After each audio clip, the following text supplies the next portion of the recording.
Welcome to my channel, Karen Norwood Travel. I recently was in the Atlanta airport and thought I would bring you along and tell you some fun facts about the airport. It might help you in the future.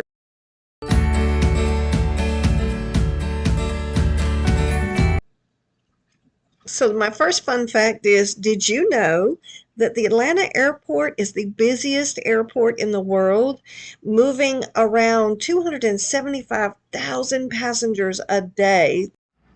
Did you know that the Atlanta airport carries 9 different domestic airlines and 11 international? So they pretty much have anything you may need. Another great fun fact about the Atlanta airport, they have over 114 restaurants and food and beverage locations. I have to admit, I was a little surprised. They pretty much have all your normal chain restaurants that you would see, but had a lot of diversity as far as different ethnic food and gluten-free, vegan, just about anything that you would want.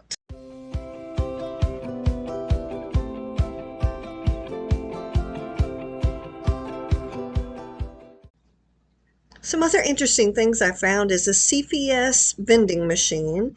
They also have Apple products in a vending machine. And the Atlanta airport has privacy breastfeeding stations, which I think is awesome.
Hope you like this video. Please like and subscribe. I'm having a ball making videos for you and wanted to give a shout out to all my subscribers. I really appreciate you subscribing, and I will catch you on the next video.